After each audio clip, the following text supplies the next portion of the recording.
बेटा तुझे क्या लगता है ये शिवा और देवा एक साथ तलवार बेचने गए हैं, ये कहीं आपस में ही झगड़ने ना लग जाए। तलवार ले लो, बढ़िया तलवार, धारदार तलवार, चमकदार तलवार, ऐसी तलवार कहीं नहीं मिलेगी।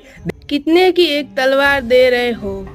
आपको खरीदनी तो है नहीं, क्योंकि अब आपकी उम्र शमशान में जाने की है, युद्ध में नहीं। ये धंधे की समझ नहीं है। ग्राहक को किस प्रकार बेचना है माल, वो मुझे पता है। अब तू ही देख, अपन को 1000 रुपए का फायदा हुआ।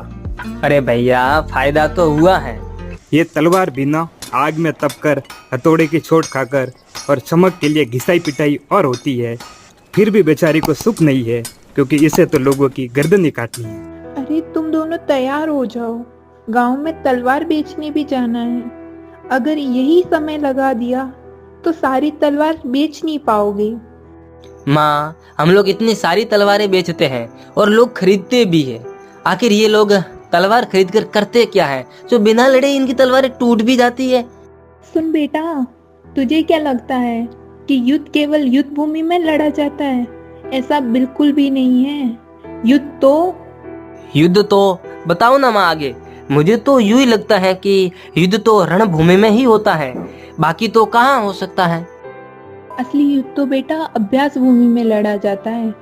युद्ध वाले दिन तो केवल प्रमाण दिया जाता है कि हम कितने वीर हैं। अरे माँ, आपकी बातें तो बहुत ही अनोखी है, जो कि मेरे सर के ऊपर से ही जा रही है। आपको तो कई गुरुकुल में बच्चों को पढ़ाना चाहिए था। चलो, शाम को और शिक्षा लेता हूँ, अब मुझे तलवार बेचने भी जाना है। सुनो, शिवा और देवा दोनों साथ में तलवारें बेचना, और एक तलवार के 700 रुपए है, तो किसी से ज्यादा पैसे मत ले लेना। ठीक है भैया। और सुन शिवा, कोई भी ग्राहक आएगा तो मैं बात करूंगा, तू बीच में मत बोलना। तू बस देखना कि मैं तलवार कैसे बेचता हूँ और ग्राहक से कैसे बात करनी होती है, ये तू सीखना। देवा ठीक ही कह रहा है। शिवा, तू ये सब पहले अच्छी तरह देवा से सीख ले, ताकि तू भी आराम से व्यापार कर पाएगा। फिर वे दोनों भाई तलवारों को लेकर गांव में बेचने निकल पड़े। तलवार ले लो, बढ़िया तलवार, धारदार तलवार, चमकदार तलवार, ऐसी तलवार कहीं नहीं मिलेगी। देखो देखो, बढ़िया धारदार चमकदार तलवार, तलवार ले लो तलवार। बेटा, कितने की एक तलवार दे रहे हो?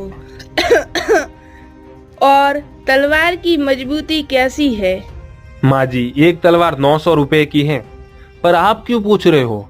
आपको खरीदनी तो है नहीं, क्योंकि अब आपकी उम्र शमशान में जाने की है, युद्ध में नहीं।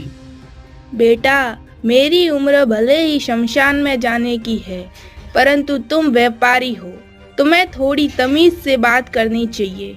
मैं तलवार खरीदूंगी या नहीं, ये अनुमान तुमने कैसे लगा लिया? भैया, आपको इस प्रकार माँ जी के साथ बात नहीं करनी चाहिए थी। वो अपनी माँ से भी बड़ी है, उन्होंने पूछ लिया तो पूछ लिया, अपना क्या गया। देख शिवा, मैं तेरे से भी पहले धंधा करना सीख गया था। मुझे ग्राहक को देख के ही पता चल जाता है कि ग्राहक तलवार खरीदेगा या नहीं खरीदेगा। अब तू मुझे मत सिखा, चल अब। बेटा तुझे क्या लगता है ये शिवा और देवा एक साथ तलवार बेचने गए हैं, ये कहीं आपस में ही झगड़ने ना लग जाए। माँ, मुझे भी यही डर है, पर कर भी क्या सकते हैं। दोनों साथ में जाएंगे तो ही शिवा भी सीख पाएगा। शिवा तो बहुत ही भोला है और दयालु भी। वो किसी को अगर मुसीबत में देखता है तो मदद करने के लिए चला जाता है। और देवा तो चालाक है और वो किसी की बातों में नहीं आने वाला, उल्टा दूसरों को अपनी बातों में ले लेगा। हाँ माँ, पर मुझे लगता है कि अगर शिवा एक बार सीख गया तो वो सबसे आगे निकल सकता है, क्योंकि उसमें जिज्ञासा बहुत है। भैया, कुछ भी हो, पर आपने जिस प्रकार से उन माजी के साथ बात की वो गलत है। ग्राहक तो भगवान के समान है और ग्राहक का अपमान मतलब भगवान का अपमान। खैर, अब इस बात को छोड़ो और सेठ जी का यहाँ तलवार दे के आते हैं। फिर वे दोनों सेठ जी की दुकान पर तलवार बेचने के लिए पहुंच गए। सेठ जी, आपके लिए तलवार लाई है, जो आपने कहा था ना, तो आपके लिए खास बनवाई है। कितने हैं एक तलवार के? सेठ जी, एक के 900 रुपए हैं। अरे उस दिन तो 800 बोल रहा था, आज क्या हो गया कि 100 रुपए बढ़ा दिए? सेठ जी, ये तलवार बहुत ही मजबूत है, ये एक ही बार में पूरा पेड़ काट सकती है और इसकी धार के आगे कोई तलवार नहीं टिक सकती। ठीक है, ज्यादा मक्खन मत लगाओ, 10 तलवारें रख दो। वे दोनों भाई तलवारें बेचकर अब घर की ओर रवाना हो गए। तब शिवा बोलता है, भैया तलवार के तो 800 रुपए पहले ही फिक्स किए हुए थे सेठ जी के, क्योंकि उनके लिए हम विशेष तलवार बनाते हैं। फिर आपने उनसे 100 रुपए ज्यादा क्यों लिए? तुझे धंधे की समझ नहीं है। ग्राहक को किस प्रकार बेचना है माल वो मुझे पता है। अब तू ही देख, अपन को 1000 रुपए का फायदा हुआ। अरे भैया फायदा तो हुआ है, परंतु ये ग्राहक हमारे पास से लंबे समय तक तलवार नहीं खरीदेंगे, क्योंकि हम कीमत ज्यादा ले रहे हैं और गुणवत्ता वही रख रहे हैं। बात ये है भैया। चल अब घर चल, मुझे ज्यादा मत समझा। देखना विजय भैया खुश होंगे। बेच आए सारी तलवारें। हाँ भैया बेच दी, और सारी तलवारें 9000 में बेची है। हमें 1000 रुपए का मुनाफा हुआ है।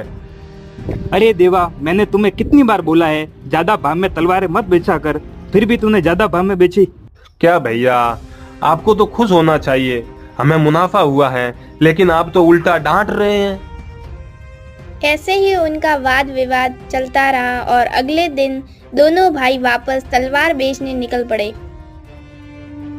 सुन शिवा, तू दूसरे गांव में तलवार बेचने जा और मैं दूसरे गांव में तलवार बेचने जाता हूँ।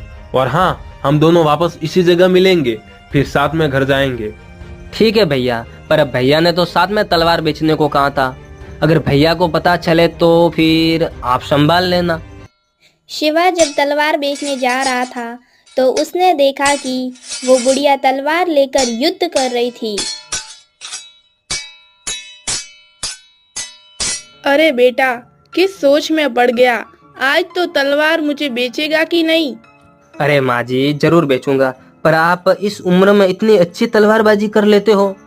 अरे बेटा, ये तो बस ऐसे ही शौक है तो कर लेती हूँ, बाकी ऐसा कुछ भी नहीं है। पर तुम चिंतित क्यों दिख रहे हो? नहीं नहीं माँ जी, ऐसा कुछ भी नहीं है, बस ऐसे ही कोई विचार है। कैसे भी विचार हो या कोई भी समस्या हो, मेरी एक बात याद रखना। राहों से क्यों पूछो जनाब कि राहगीर कहाँ तक जाएगा। नदियों से मत पूछना कि नीर कहाँ तक जाएगा।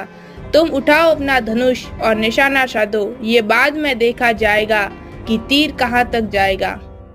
शिवा अपनी सारी तलवारें बेचकर वापस घर की तरफ आने लगा, परंतु उसके मन में बुढ़िया के विचार आ रहे थे। अरे शिवा, आने में इतनी देर कैसे कर दी? मैं तो कब का यहाँ बैठा हूँ। चल अब घर चल। माँ, आज तो मैंने एक अजीब घटना देखी। एक बूढ़ी औरत थी जो तलवारबाजी कर रही थी, और उसके विचार सुन के तो लगा मैं किसी अलग ही दुनिया में आ गया हूँ। ओह, तो उस बुढ़िया से मिला है। बेटा, वो केवल उम्र में बूढ़ी हुई है, वो तो असाधारण औरत है। वो बूढ़ी औरत कौन थी और उसका क्या काम था, और वो इतनी खतरनाक तलवारबाजी कैसे जानती थी, ये सब हम दूसरे भाग में जानेंगे। अगर आपको दूसरा भाग चाहिए तो हमें कमेंट करें।